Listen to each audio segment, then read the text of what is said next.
Au 7e jour, Samson va expliquer. Il va expliquer l'énigme. Et c'est comme ça la lame de Zacharie s'est déliée. Parce que le fils a vu le jour. Je comprends que la lame du père s'est déliée quand le fils va naître. Si le père ne parle pas, parce que le fils n'est pas encore né. Mais quand le fils va naître, le père doit se taire. Ce n'est pas la faiblesse et la mollesse du père. Mais c'était parce que le fils entre en action. Et Hébreux chapitre 1, le verset 1 à 3, tu me le dis. Maintenant qu'il nous parlait autrefois par les prophètes, maintenant nous parle par les fils. Et quand le fils parle, l'assemblée doit se taire. Parce que c'est le fils à la révélation du père. Je comprends pourquoi quand Jésus est venu, il posera la question à ses disciples.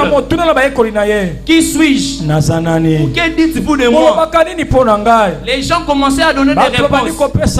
Ça c'est l'effort de la religiosité. Où les personnes répondent, parlent de ce qu'ils pensent sur Jésus. Mais la vraie réponse n'est pas dans les hommes. La vérité est cachée dans les lieux célestes. Pierre pouvait avoir la révélation. Mais avant que Pierre puisse avoir la révélation, il a fallu que les disciples répondent. L'autre a dit tu es Jérémie. L'autre a dit tu es Josué. Oui, c'est vrai. Parce qu'en Christ, c'était la somme de l'ensemble prophétique de tous les prophètes. Mais il était plus qu'un prophète. Il restait prophète. Il peut être même égal à Élie. C'est pour cela Élie est venu sur la montagne de la transfiguration, disant ceci: je suis ton compagnon d'Élie. Moïse aussi lui a dit: je suis le compagnon d'Élie. Mais la démarcation s'est faite. Quand Christ a pris la charge de monter à la croix, là je n'ai pas vu Élie, je n'ai pas vu Moïse, parce que c'était le lieu très saint de Jésus-Christ qui devait s'élever. Ce n'était pas ça pour l'endroit pour te comparer. Christ était plus qu'un prophète. C'est la révélation est venue du Père. Et le Père a donné cela à Pierre. Pierre pouvait parler. Il est le Christ, venu de Dieu. Il a dit: la chair et le sang ne te l'ont pas révélé, Pierre. Et mon Père qui te l'a révélé. Parce que la vraie identité de Christ est par elle-même. Personne ne peut expliquer Christ si c'est Christ lui-même.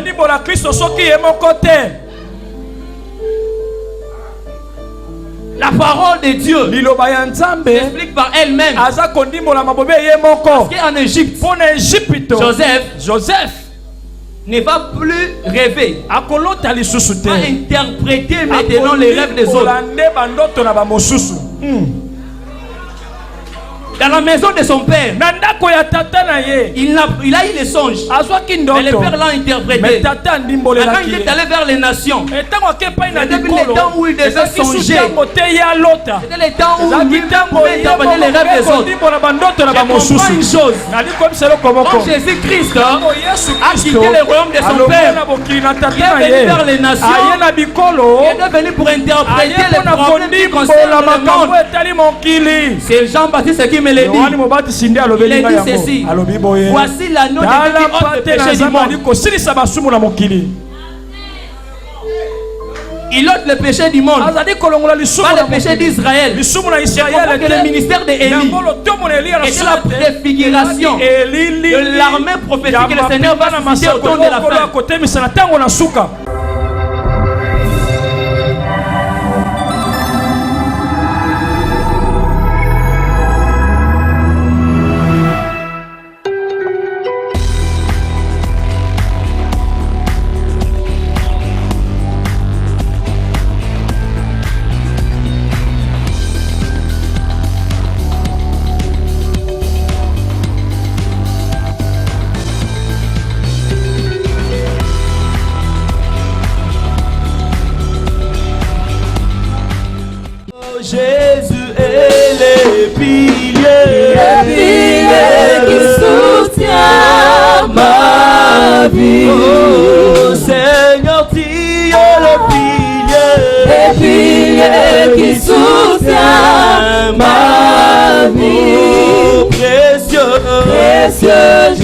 Jésus qui soutient ma vie. Oh précieux, précieux Jésus qui soutient ma vie. Merci Seigneur. Merci Seigneur. Seigneur, c'est avec crainte et tremblement que nous mettons devant cet hôtel pour parler de ta part. Père, ce n'est pas que nous avons une certaine connaissance. Loin de nous, Père Tout-Puissant, l'idée de pouvoir enseigner à ton peuple conformément à la prescription de l'apôtre Jacques. Il a dit ceci: il n'y a pas parmi vous beaucoup d'enseignants, car ils seront jugés sévèrement. Mais Seigneur, si je me tiens ici devant chair, si je me tiens devant cette chair pour parler de ta parole, la Bible déclare ceci: c'est poussé par le Saint-Esprit que les hommes ont parlé de la parole de Dieu. Parce que je suis poussé par le Saint-Esprit, c'est là j'ai eu les kilos de pouvoir parler de ta part. Merci Père. Et rendre à ces assises disponibles. Merci pour tout. Merci Seigneur. Bénis ces instants. Bénis ta parole. Seigneur, quand tu commenceras à parler, à enseigner, commence par moi. J'ai besoin d'être réformé. J'ai besoin d'être changé. Seigneur, j'ai besoin d'être révigoré par ta parole. Mais fais-le aussi pour mon frère et pour ma soeur qui va m'écouter. À la fin, que la gloire, l'honneur, la puissance reviennent à toi et à toi seul, car toi seul tu en es digne aujourd'hui et pour toute l'éternité. Alléluia. Amen. Nous profitons de lire la parole de Dieu. Pendant que vous êtes debout, vous prenez vos Bibles. Nous sommes dans le livre de 1 roi, chapitre 18. 1 roi, chapitre 18. Je ne vais pas nous retenir très longtemps, parce que je veux faire peut-être une longue lecture. Mais ça vaut de la peine pour nous situer. Ça nous aiderait de pouvoir comprendre la pensée de Dieu. 1 roi chapitre 18, nous commencerons par le verset 20. Vous y êtes? Akab envoya des messagers vers tous les enfants d'Israël. Et il rassembla les prophètes à la montagne du Carmel. Alors Élie s'approcha de tout le peuple et dit: jusqu'à quand boiterez-vous de deux côtés? Si l'Éternel est Dieu, allez après lui. Si c'est Baal, allez après lui. Le peuple ne lui répondit rien. Et Élie dit au peuple: je suis resté seul des prophètes de l'Éternel. Et il y a 450 prophètes de Baal. Et l'on donne 2 taureaux qu'ils choisissent pour eux, l'un des taureaux, qui le coupe par morceaux, qui le place sur le bois, sans y mettre le feu. Et moi je préparerai l'autre taureau, et je le placerai sur le bois, sans y mettre le feu. Puis invoquez le nom de votre Dieu. Et moi j'invoquerai le nom de l'Éternel. Le Dieu qui répondra par le feu, c'est celui-là qui sera Dieu. Et tous les peuples répondirent en disant: c'est bien.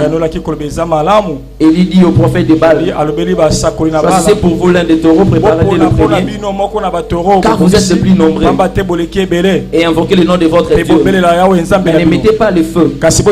Ils prirent les taureaux qu'on leur donna, et le préparèrent, et ils invoquèrent le nom de Baal. Depuis le matin jusqu'à midi, en disant: Baal, réponds-nous. Mais il n'eut ni voix ni réponse.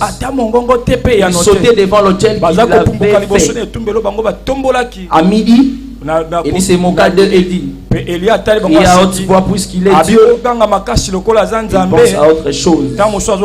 Où il est occupé, où il est en voyage. bizarre indien en voyage. Peut-être qu'il dort et il se réveillera. Mais mon Dieu ne dort jamais. Ils crièrent à haute voix et ils se firent selon leur coutume des incisions avec des épées et avec des lances jusqu'à ce que les ampoules se heurtent. Lorsque midi fut passé, ils prophétisèrent jusqu'au moment de la présentation de l'offrande. Mais il n'y ni voix ni réponse de l'attention. Il dit alors à tout le peuple, approchez-vous de moi. Tout le peuple s'approcha de lui. Et il rétablit l'autel de l'Éternel qui avait été renversé. Il prit 12 pierres d'après les nombres des tribus des fils de Jacob, auxquelles l'Éternel avait dit, Israël, ton nom. Tu cibler le pouvoir pour rasseoir. Tu peux reprendre ta place. Je vais continuer ma lecture. Et il bâtit avec ses pierres un autel au nom de l'Éternel.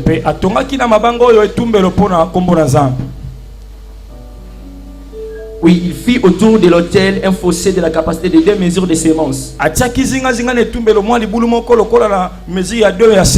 Il arrangea les bois, coupa les taureaux par morceaux. Il les plaça sur les bois. Puis il dit, remplissez d'eau 4 cruches et versez-les sur l'holocauste et sur les bois. Il dit, faites-les une deuxième fois. Et ils les firent une deuxième fois. Il dit, faites-les une troisième fois. Et ils les firent une troisième fois. L'eau coula autour de l'autel et le remplit aussi dans les fossés. Au moment de la présentation de l'offrande, Élie le prophète s'avança et dit, l'Éternel Dieu d'Abraham, d'Isaac et d'Israël, que l'on sache aujourd'hui que tu es Dieu en Israël, que je suis ton serviteur et que je fais toutes choses par ta parole. Réponds-moi, Éternel.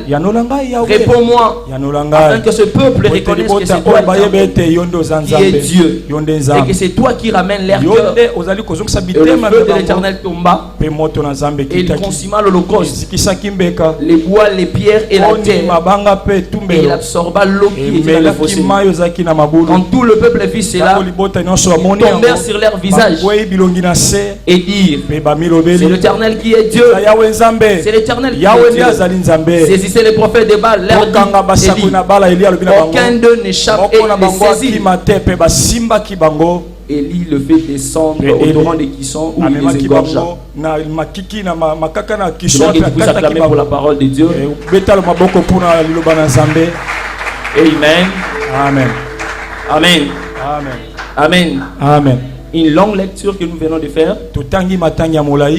Mais quand même, ça valait de la peine pour nous situer par rapport au contexte de notre histoire. Mieux encore pour mieux expliquer notre enseignement. Conférence prophétique d'enseignement. Comme le disait la sœur Rachel tantôt, c'est un cadre d'échange de certaines informations. L'actualité prophétique. À le faire d'une manière très très régulière, parce que nous croyons en ces temps et l'horloge prophétique nous indique qu'il est déjà la dernière heure et personne ne peut me contredire. Et il y a des choses qui se passent dans les ciels alors que Dieu par sa grâce peut nous ouvrir l'intelligence des choses qui se sont déjà passées, et ces histoires peuvent nous donner un peu l'impression comme si les choses se répètent encore. Et nous essaierons par la grâce de Dieu rémémorer notre esprit en parlant de cette histoire que nous lisons souvent, Élie et les événements du mont Carmel. Je m'en vais rapidement vous donner les plans de mon enseignement. Vous allez le voir dans les supports. Nous avons l'objectif et le public cible de cet enseignement. Après, nous avons circonscrit un peu une idée générale sur cet enseignement. Élie et les événements du mont Carmel. La première partie, nous avons défini les personnages clés de cet enseignement. Nous allons parler d'Élie. Rapidement, on va parler d'Akab, Jézabel, Abias, Baal, Atali. Deuxième partie, on va parler des faits précurseurs des événements du mont Carmel. Avant que Élie puisse se retrouver au mont Carmel pour être confronté au prophète de Baal, il y avait des faits qui ont précédé cet événement-là. On a relevé dans l'état beaucoup de choses, mais nous allons les rassembler à 4. Il y a d'abord ce qui nous a touché, les ailes d'Élie. Deuxièmement, les torrents de Kérit. Élie à Sarepta chez la veuve. Nous allons parler d'Élie et Abias. Et la troisième partie, c'est Mont Carmel. Là-bas, nous avons 6 points à traiter. On parlera des Baal, son autel et ses prophètes. Rétablissement de l'autel de l'Éternel. Présentation de l'offrande par Élie. Le feu de l'Éternel. Mort de prophète de Baal. Et puis la pluie. Nous allons faire la conclusion. Mais j'aimerais vous dire que je ne finirai pas cette vidéo. Je parle Élie, d'abord objectif et le public cible. Rapidement, j'aimerais faire prendre conscience à l'élite, au leadership sacerdotal, de responsabilité qui l'incombe sur la marche prophétique de l'église épouse du Seigneur. Nous savons tous que quand la tête ne va pas bien, tout le corps sera entraîné. Et c'est très important que la tête de l'église puisse être consciente des responsabilités qui l'incombent. Et particulièrement à ces temps. Deuxièmement, nous voulons amener les enfants de Dieu à se considérer plus encore participants de l'accomplissement de la destinée prophétique de l'église sur la terre avant sa rencontre avec son époux dans les airs. Parce que je crois que nous sommes pèlerins sur la terre et nous ne resterons pas éternellement sur terre. Il y a un jour où la trompette sonnera, nous allons rencontrer notre époux dans les airs. Si tu le crois avec moi, tu peux dire Amen. Troisième objectif, encourager les serviteurs et servantes de Dieu fidèles à défendre la vérité face à la montée des doctrines hérétiques qui influencent vraisemblablement la saine doctrine. Et quatrième objectif, nous voulons servir des sonnettes d'alarme à l'église pour la préserver pure en dénonçant l'influence des lèvres du malin. Parce que nous croyons certainement que le malin commence à ronger l'église à l'intérieur. Et c'est très important de pouvoir exposer un certain nombre de comportements pour permettre aux enfants de Dieu de pouvoir prendre conscience qu'il y a déjà l'œuvre du malin qui travaille.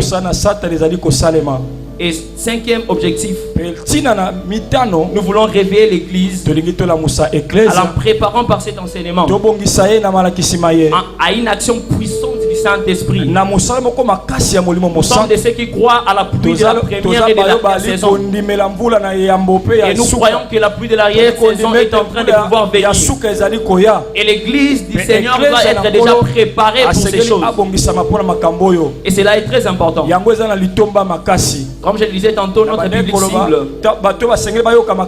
c'est l'élite sacerdotale, c'est-à-dire les ministres de Dieu, les serviteurs et servantes de Dieu et tous les enfants de Dieu.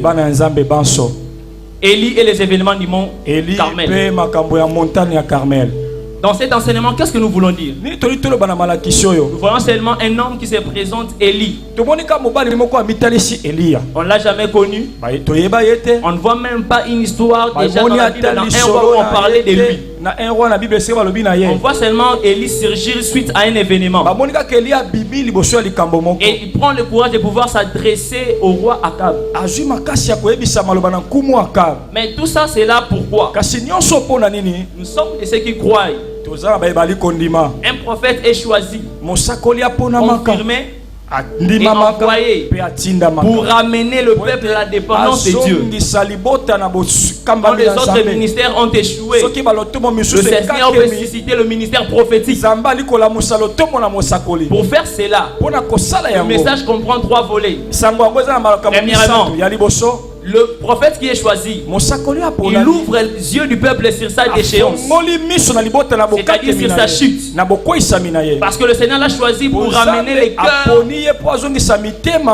des enfants vers le Seigneur. Et deuxièmement, son message comporte aussi l'annonce des promesses pour ceux qui sont ouverts aux critiques ou aux reproches de Dieu, pour leur dire, si vous vous répondez, vous ne serez pas frappé de l'interdit. Et troisièmement, il doit annoncer la destruction des autres personnes qui, eux, ne veulent pas écouter. Je pense qu'un tel ministère est donc particulièrement glorieux du fait de l'implication directe de Dieu.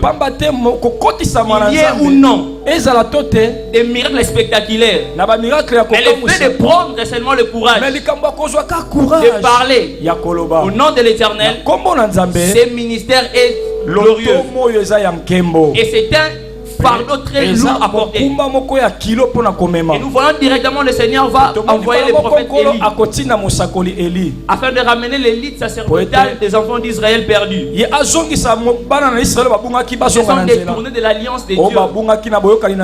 Alors Élie devait leur remettre à reconnaître les dieux de leur père en retournant à une adoration authentique et pure. Parce que derrière cette adoration, il y avait une alliance. Il y a Abraham, il y a Isaac et il y a Jacob. Mais Élie ne comprend pas que les enfants d'Israël, ils se sont détournés de cette alliance. Mais nous comprenons une chose. Si le peuple au temps d'Élie a été entraîné à l'idolâtrie, ce n'était pas seulement de par leur propre initiative. Ils ont été conduits par le roi Akab. C'est-à-dire, le peuple ne peut jamais s'égarer seul parce que la tête doit donner toujours le go-ahead. C'est sous la férile du leadership politico-sacerdotal. Le roi Akab, influencé lui-même par sa femme Jézabel, que nous comprenons déjà une seule chose. Ces deux-là sont des prototypes de l'Apocalypse 13. La bête qui sort de la mer et la bête qui sort de la terre. Quelqu'un est avec moi? Le roi Akab typifie la bête qui sort de la mer. Nous voyons l'image d'un pouvoir dominateur politique, et c'est lui qui l'incarne. Un esprit de domination, et c'est le roi Akab qui l'incarne. Et nous voyons encore la bête qui sort de la terre, qui est typifiée par la reine Jézabel. Lui, c'est le faux prophète. Un esprit de séduction spirituelle mensongère. C'est lui qui l'incarne. Et réunit tous les deux. Ils forment simplement Babylone, la grande prostituée. Et nous allons voir de leur union. Ils ont donné naissance à une fille qui s'appelle Athalie. Quelqu'un est avec moi? Il est avec Athalie. Il donne naissance à Athalie. Athalie qui est la fille de Akab et de Jézabel. Cette histoire se passe au moment du schisme du royaume du Nord et du Sud. Au Sud, nous avons deux tribus dirigées par le roi Josaphat. Au Nord, nous avons 10 tribus dirigées par le roi Akab. Et vous allez voir Akab, soutenu par sa femme, ont concocté un complot qui ne paraissent pas inaperçus. Ils vont chercher à ce que leur fille Athalie puisse se marier avec Joram. Or Joram c'est le fils du roi Josaphat du royaume du Sud. Or nous comprenons aussi il est à Jérusalem, là où on a gardé le vrai culte de Dieu, où l'adoration pure et authentique est encore là. Derrière ça, il y a la pensée déjà d'un écuménisme politico-religieux. Quelqu'un est avec moi? Il y a déjà l'image d'un écuménisme politico-religieux. L'Apocalypse nous fait voir clairement. Et cette histoire, vous allez comprendre, cela s'est répété même au temps de Jésus. Israël est sous la domination romaine. Regardez avec moi. Il est sous la domination romaine. Et nous pouvons typifier par l'esprit du monde des ténèbres. Et vous allez voir, à sa tête, il y a un roi corrompu.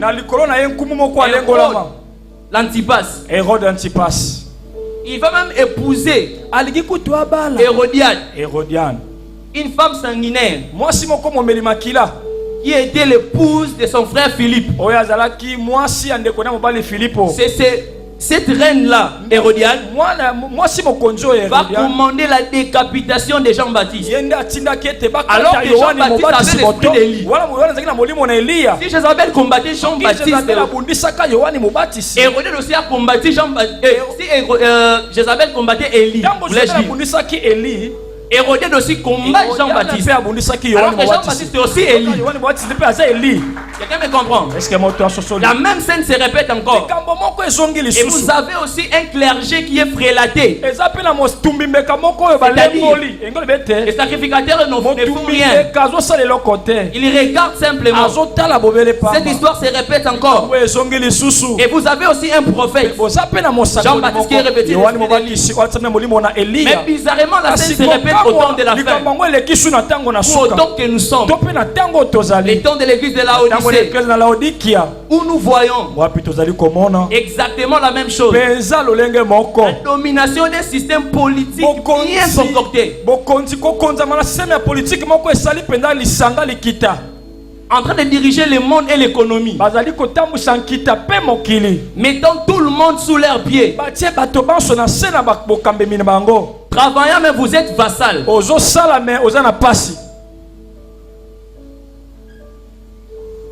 Ils se sont réunis encore avec un mouvement écuménique. En passant, je voulais mentionner une chose très importante. L'écuménisme est par son étymologie. Veut dire mettre ensemble. Mettre ensemble. Or je pense simplement et clairement, on peut mettre ensemble les choses qui sont de la même nature. Mais ce que moi je ne comprends pas dans cet écuménisme, quelqu'un qui ne croit pas à la divinité de Jésus-Christ se mettre avec des personnes qui ne croient. Moi je crois à la divinité que Christ est Dieu. Il y a quelqu'un qui ne le croit pas. Mais au nom d'une religion chrétienne mélangée, mais on accepte d'être ensemble, soutenus par l'élite politique, et on vous dit vous devez être ensemble. Et les sacrificateurs en train de regarder la même chose. Si tu me comprends bien, tu vas comprendre que la prophétie est cyclique. Tu es avec moi. Les choses qui se sont passées au temps d'Élie sont passées au temps de Jésus. Exactement, ça se passe en notre temps. Donc la résurrection de certains événements du Mont Carmel à notre temps nous rassure confortablement au retour imminent du Seigneur Jésus-Christ. Ainsi compris, je peux dire, mon message est enfin assimilé. Et on peut s'arrêter là, la conférence est finie. Quelqu'un est avec moi? Est-ce qu'on a compris la question du message? Mais j'aimerais Pour mieux expliquer certaines choses, parler rapidement des définitions des personnages clés de cet enseignement. Je serai vraiment rapide.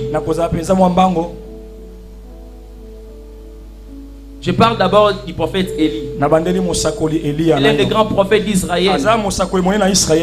9e siècle avant Jésus-Christ, il a existé. Élie veut dire Yah est Dieu. Ou encore Dieu est roi.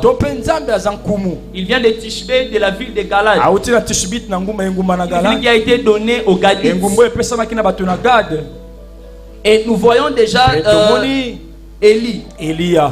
Il se dresse soudainement vers l'an 870 pour avertir Akab du jugement de l'apostasie. Au moins une sécheresse destructrice. Mais cela a été déjà annoncé par les Seigneurs. Si tu es d'accord avec moi, tu peux prendre ta Bible. Si tu lis Lévitique 26, 18, 19, tu vois les Seigneurs défendre déjà l'idolâtrie en Israël.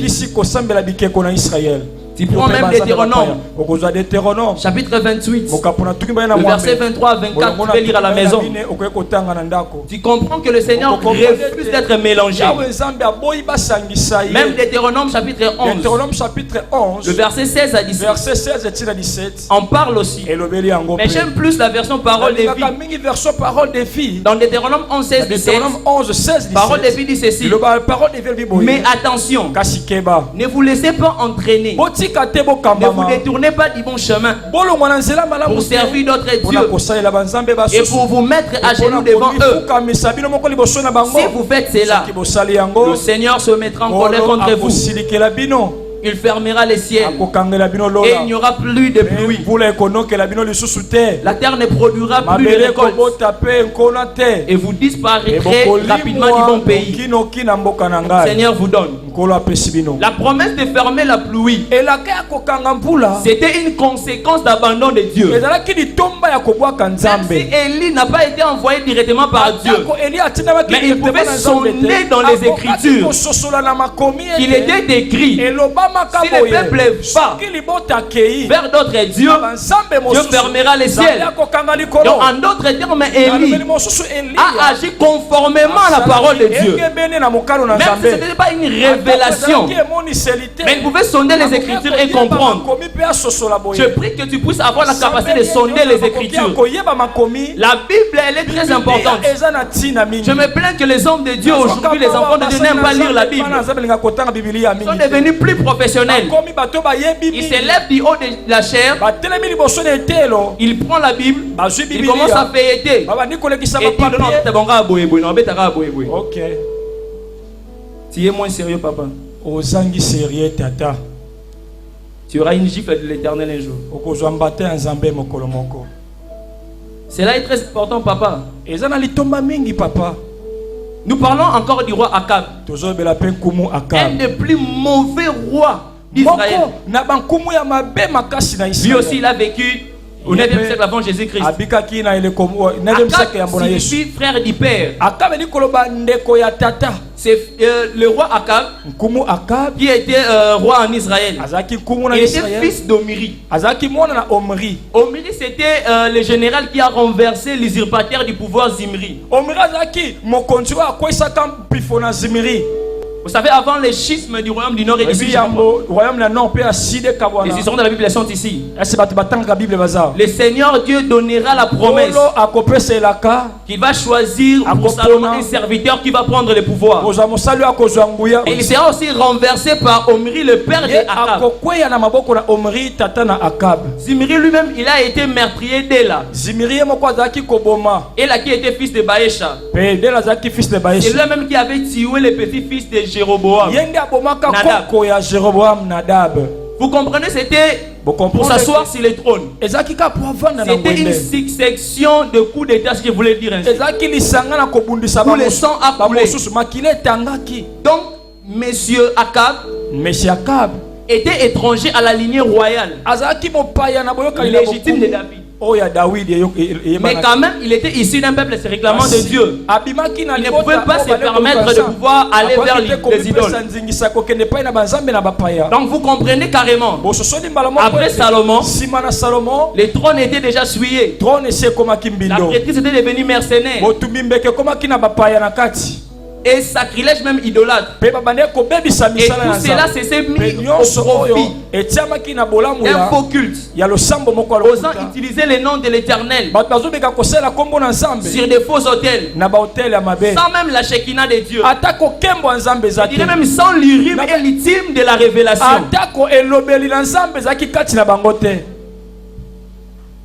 Mais dans tout cela, l'iniquité de Jéroboam n'était rien comparé à celle d'Akab. Akab était allé plus loin. Nous pouvons lire cela dans 1 Roi chapitre 16 verset 13. La Bible dit ceci. Et Akab, fils d'Omri, fait ce qui est mauvais aux yeux de l'Éternel, plus que tout ce qui était avant lui. Et dans 1 Roi chapitre 16, verset 33, la Bible dit ceci. Akab fit plus que tous les rois d'Israël qui avaient été avant lui, pour provoquer à colère l'Éternel, le Dieu d'Israël. Vous comprenez que Akab était l'un des plus mauvais rois d'Israël. Bien que Jéroboam était allé vers d'autres dieux, mais Akab était allé plus loin. Ça passe ou ça casse? Je peux avancer. Je parle de Jézabel maintenant. Lui, c'est l'épouse d'Akab. Elle était d'origine sidonienne, fille d'Etibal. Etibal, c'est le roi de la Sidonie. Tous, ils ont vécu avant le 9e siècle avant Jésus-Christ. Une chose très importante, Jézabel veut dire fumier. Le nom Jézabel veut dire fumier. Or, nous tous nous connaissons c'est quoi un fumier. Le fumier, c'est le mélange de la litière, et de déjection des bestiaux mélangés ensemble. On les laisse fermenter pour servir d'engrais. C'est ça le nom de Jézabel. Vous comprenez, cette dame devait être seulement un syncrétique, parce que son nom indiquait qu'il s'appelait mélange. Un peu de Dieu, parce que son mari était d'Israël. Je ne suis pas contre votre Dieu, mais permettez-moi aussi d'adorer mon Dieu chez vous. Syncrétisme religieux. Elle-même était aussi prêtresse dans l'église de Baal et d'Astarté. Jézabel. J'aimerais rapidement parler d'Abdias. Dans le voir dans 1 Roi chapitre 18 vers le verset 40. Là où le Seigneur Dieu, son maître Akab l'avait envoyé pour rencontrer Élie. Abdias veut dire simplement serviteur de Dieu. Si vous lisez même la version parole de vie, on parle de Obadiah, c'est la même chose. Il était chef de la maison civile d'Akab. On reviendra sur lui. Je parlerai de Baal rapidement. Baal, c'était une divinité cananéenne. Le mot Baal veut dire le maître, le propriétaire. Baal était considéré comme un dieu maître de la nature, le phénomène naturel. On le considérait comme s'il était capable de pouvoir fermer le ciel et la terre. Et vous allez voir, certaines personnes considéraient même qu'il pouvait influencer l'économie par l'agriculture. Et vous allez voir dans la Bible, plusieurs dieux de même type étaient appelés des Baal, comme Baal Péor. Nous sommes dans Nombre 25, vous connaissez l'histoire des enfants qui sont dans leur dernier campement à Sittim. Ils étaient aussi conduits à adorer avec les Moabites. Baal Péor, Baal Bérit, Baal Zéboub. Pour entendre de Jésus, on a parlé de Belzéboul. Cela a de la même racine. Et Baal est souvent associé à Astarté,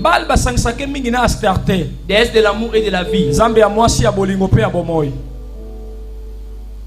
J'ai déjà parlé d'Athalie, fille d'Akab et de Jézabel. Et son père envisageait de la donner pour épouse à Joram, fils de Josaphat.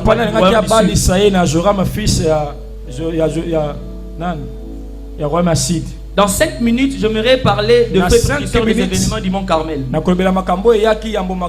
passerai rapidement. Quand je dis feu précurseur des événements du Mont Carmel, tous les événements qui se sont passés avant la confrontation d'Élie sur le Mont Carmel avec les prophètes de Baal. J'avais retenu principalement 4. Premièrement, il y a les ailes d'Élie. Nous comprenons que l'activité ministérielle d'Élie se déroule dans le royaume du Nord. Durant les règnes d'Akab. Une période de profondes ténèbres. N'oubliez même pas que c'était dans les temps d'Akab que l'incrédule Hiel de Bethel défia l'Éternel en refondant Jéricho. Et Josué avait maudit. Il est allé même à poser les fondements de la porte de Jéricho. Nous pouvons voir cette histoire dans 1 Roi chapitre 16 verset 24. Et c'est à ce moment-là que Élie va sortir ou surgir. Sans légitimité sacerdotale, ni théologique, ni institutionnel. Je ne sais même pas s'il était sorti de quelle école de prophète. C'est pour cela que quelqu'un qui est ici peut se demander, pour parler de la part de Dieu, je dois d'abord aller dans une école théologique qu'on puisse me conférer les grades académiques des licenciés en théologie.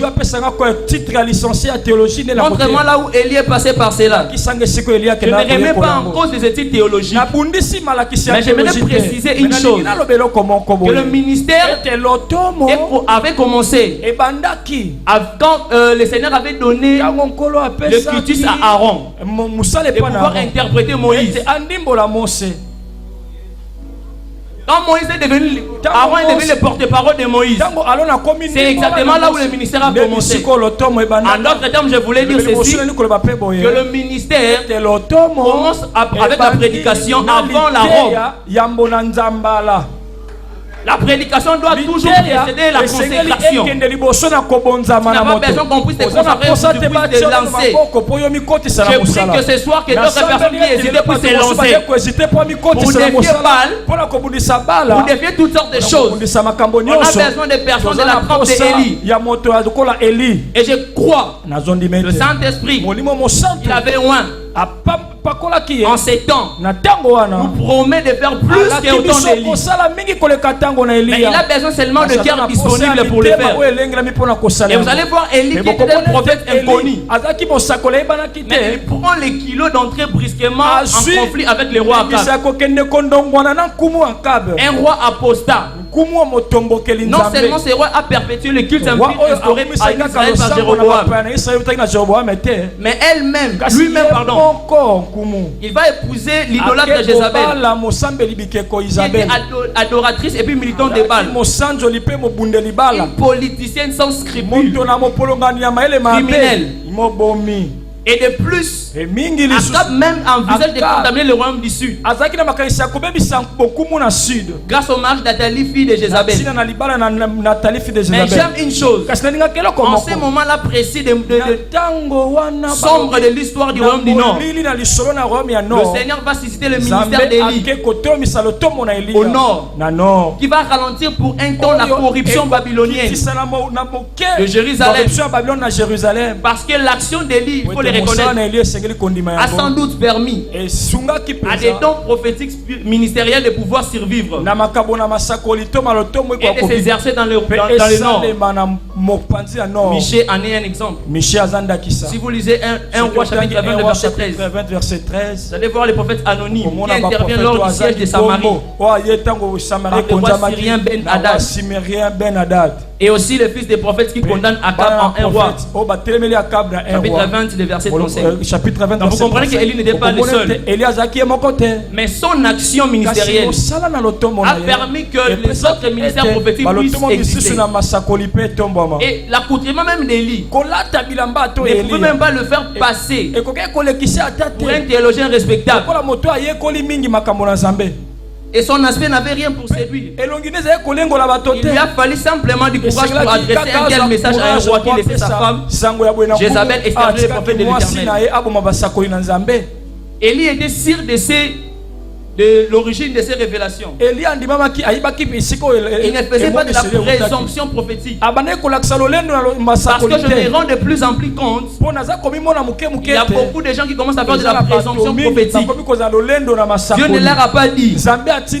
Mais prends le clou et dit que Dieu m'a dit. Le Saint-Esprit n'a pas dit. Il dit que le Saint-Esprit m'a dit. Il peut le dire même. Dieu vit un ange venir chez moi me dire ça. Alors ce n'est même pas Dieu. Tout ça c'est de la superstition. De la présomption prophétique spectaculaire. Pour chercher à attirer les regards des uns et des autres.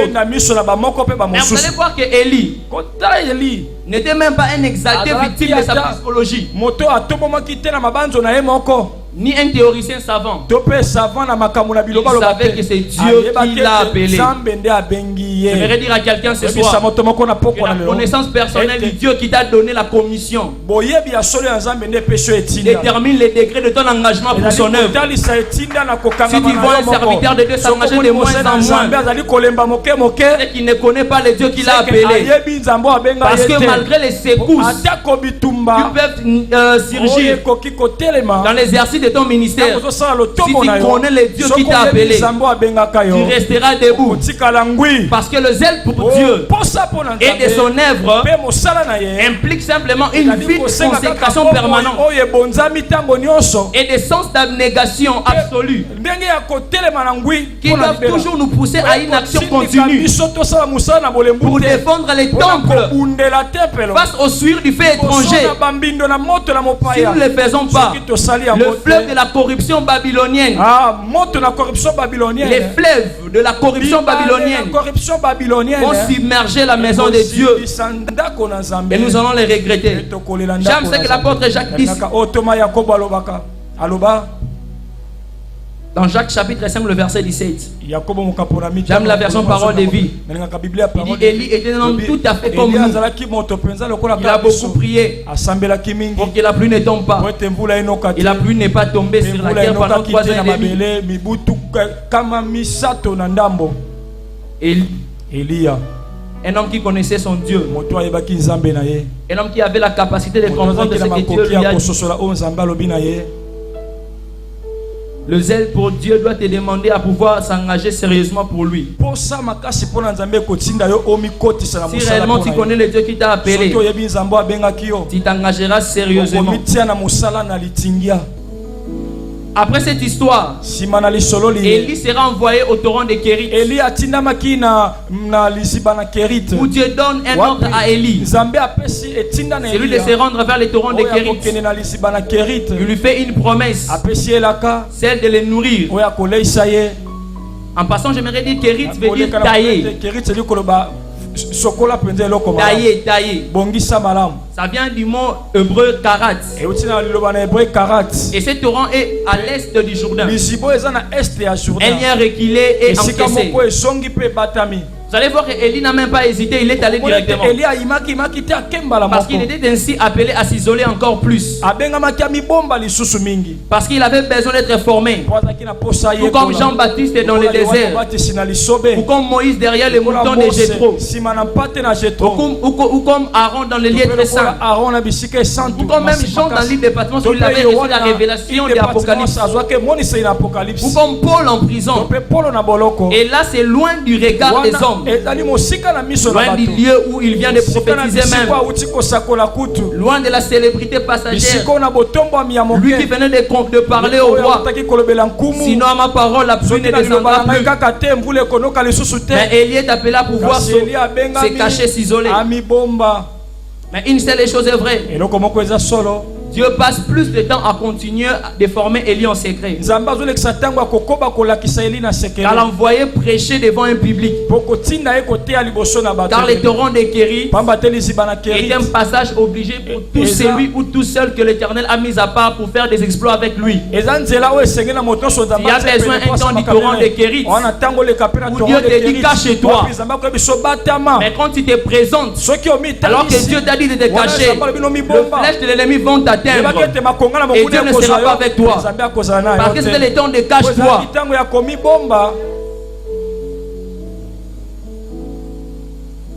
Quelqu'un est avec moi? Est-ce que moto moko azananga? Et il va aller à Kérit. Akeina Kérit. C'est à l'Orient, au-delà du fleuve. Et ça à Orient, que le café fleuve ya Jourdain. Je me pose toujours la question, pourquoi à l'est? Pourquoi le Seigneur pouvait envoyer seulement Élie à l'est?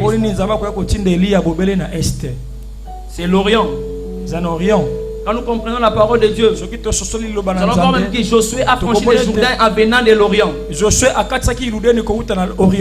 chapitre 1, le verset 12 à 15. Même dans la vision d'Ézéchiel, pour le futur temple, la porte de la maison était ouverte vers l'Orient. Nous le voyons dans Ézéchiel 47, 1, 2. Même dans la vision de Zacharie, au verset 14, précisément au verset 4a. Vous allez voir que c'est toujours à l'Orient. Une répétition symbolique de la traversée de la mer Rouge. Là où même le pied de l'Éternel fendront la montagne orientale. Mais je comprends aussi une chose, que l'Est c'est le soleil. Parce que le soleil s'élève à l'Est. Or le soleil, c'est Samson. Parce que Samson c'est le petit soleil. Or Samson, c'est la préfiguration du Seigneur Jésus-Christ. Et nous comprenons par le ministère de Samson, il était appelé à pouvoir défendre la cause des enfants d'Israël auprès des Philistins. C'est exactement la mission que Christ avait faite à la croix. Vous pouvez combattre toutes les principautés. Même avant le crèvement de l'œil des yeux de Samson, il était même poussé à pouvoir aimer et s'enticher avec une femme étrangère de la Philistine. C'était la préfiguration déjà de l'action de l'Église envers les nations, de Jésus-Christ envers les nations. Le fait que Samson a aimé la femme philistine, c'est déjà l'image de Christ qui s'est penché vers les nations. Et mais j'aime une chose, pendant la fête de noces de Samson proposera un énigme où il va demander aux invités de lui donner la signification de cet énigme. Et la fête devait faire 7 jours. La Bible dit, nous sommes dans Juge 14. Cette histoire c'est pas dans Juge 14. La Bible me dit ceci. Les invités n'ont pas pu répondre à cela. Ils ont fait pratiquement beaucoup de temps, ils n'ont pas pu répondre. Pourquoi ce temps de silence? Parce que Samson va répondre seulement au 7e jour. Je comprends seulement les 6 jours. C'est le temps de silence de Dieu. Où Dieu n'a pas parlé, où il n'a même pas ouvert la bouche, où il était muet. Mais c'est papa Zacharie qui me le fait comprendre. Après avoir fait dans le sanctuaire, il sortira. Après avoir boudé l'ange, il va rester muet. Il ne parlera pas. Il va commencer à écrire seulement sur la terre. Comme Moïse, comme le Seigneur Dieu écrivait sur des tables au mont Sinaï. Parce que la parole n'était pas adressée. L'énigme devait être résolue. Les gens contemplaient et ne voyaient pas comment résoudre l'énigme. Pendant 6 jours, c'était le temps de silence. Et ces gens ont fait 3 jours, ils n'ont même pas pu répondre. Donc cela me donne l'image de la loi, les prophètes et les puissants qui n'ont pas pu expliquer les mystères cachés de Jésus-Christ. Il devait être expliqué que par lui-même. C'est pourquoi Samson lui-même, comme l'image de Jésus-Christ, pouvait venir pour s'expliquer.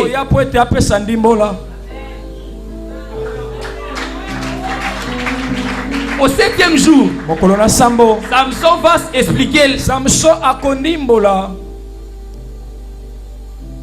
Il va expliquer l'énigme.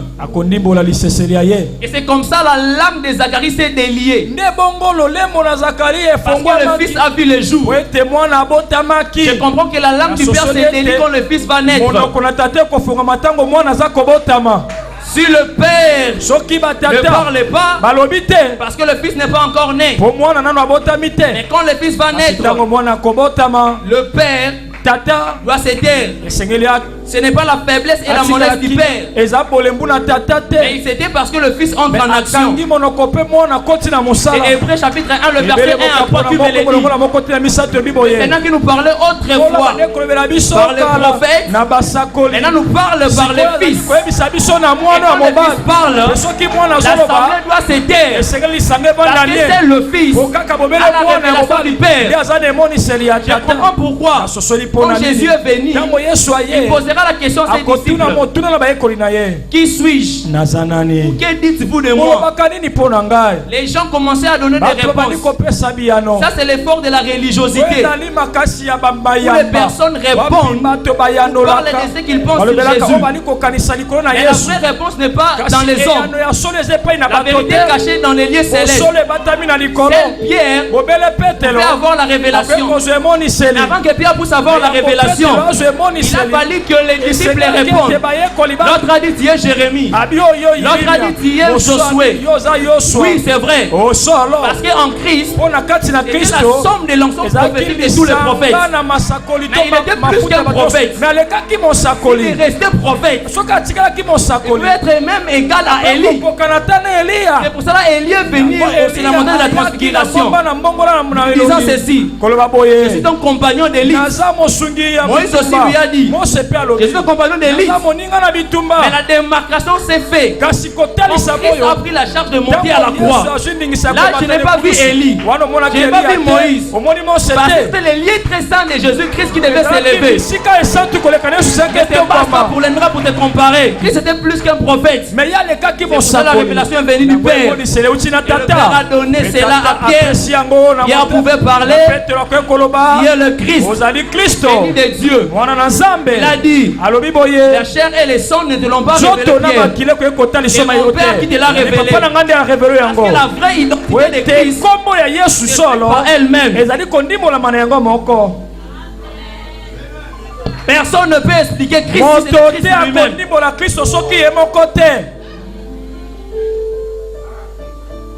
La parole de Dieu s'explique par elle-même. Parce qu'en Égypte, Joseph ne va plus rêver, va interpréter maintenant les rêves des autres. Dans la maison de son père, il a eu les songes. Mais le père l'a interprété. Quand il est allé vers les nations, c'était le temps où il devait songer. C'était le temps où il pouvait interpréter les rêves des autres. Je comprends une chose. Quand Jésus-Christ a quitté le royaume de son père, il est venu vers les nations. Il est venu pour interpréter les problèmes qui concernent le monde. C'est Jean-Baptiste qui me l'a dit. Il a dit ceci: voici l'agneau de Dieu qui ôte le péché du monde. Il ôte le péché du monde, pas le péché d'Israël. Je comprends que le ministère d'Élie était la préfiguration de l'armée prophétique que le Seigneur va susciter au temps de la fin. Moi je ne comprends même pas. Quand quelqu'un se présente et se dit c'est lui, il est le détenteur du message du temps de la fin, mais vous ne lui jamais posé la question: quel est ce message du temps de la fin?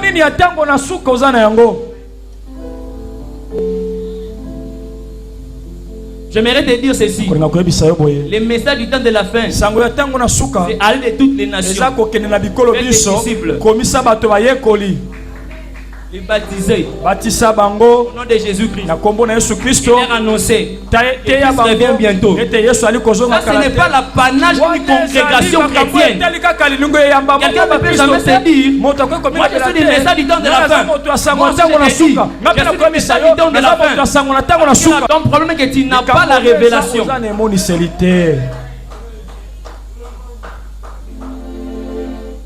Si réellement il y a besoin de parler sur ce qui concerne Jésus-Christ, tu dois sonner les Écritures. Tu ne peux pas aller en dehors des Écritures. Cela est très important. Je n'ai pas besoin que quelqu'un puisse parler vaille que vaille sans pour être soutenu par l'Écriture. Parce que la doctrine doit encadrer l'inspiration. L'apôtre Paul nous l'a dit ceci dans 1 Corinthiens 14:6. Vous savez les 4 langages bibliques pour interpréter la parole. Je vais parler par la connaissance. Je vais parler par la doctrine. Je vais parler par la prophétie, par la révélation. Mais dans tout cela, moi j'ai dit qu'il n'y a que 2 langages bibliques. Langage de moi. Il n'y a que la doctrine et la prophétie. Parce que Jacob en réalité n'a pas 4 femmes, n'a que 2 femmes. Il a doté seulement Léa et Rachel. Si par exemple il a été des servants de Léa, de Jacob et de Rachel et de Léa. La Bible me dit dans Ephésiens 2:20. Vous avez Ephésiens 2:20. Vous avez été édifiés par le fondement des prophètes et des apôtres. Or, les prophètes, c'est la prophétie. Les apôtres, la doctrine. J'aimerais dire à quelqu'un, ne bâtis pas ton ministère sur les révélations. C'est une servante. Tu dois bien maîtriser la doctrine. Quand nous avons été édifiés sur les fondements des apôtres et des prophètes, Christ lui-même étant la pierre angulaire, tu ne peux pas me dire ceci, que tu vas être rempli. Le temps me manquera de parler des Baal sur lequel les prophètes. Mais Baal, c'est l'image de Satan, le diable, qui a érigé son autel, qui est l'enseignement contraire aux enseignements de Christ. Et c'est comme ça, il a même ses prophètes. Parce que Baal doit élever son autel pour mettre l'église dans la confusion totale.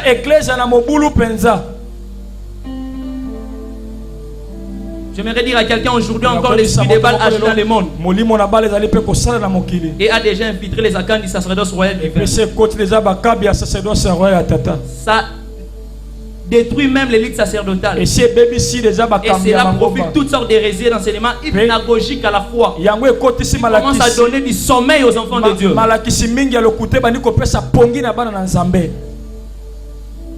Que faire dans tout cela? La vigilance. Éprouver tout esprit. C'est très important. Ne sois pas fanatique d'un homme, mais écoute la pensée de Dieu. Et c'est Dieu lui seul qui peut te dire qui est vrai, qui ne l'est pas. Par tes propres jugements, tu ne sauras pas le faire.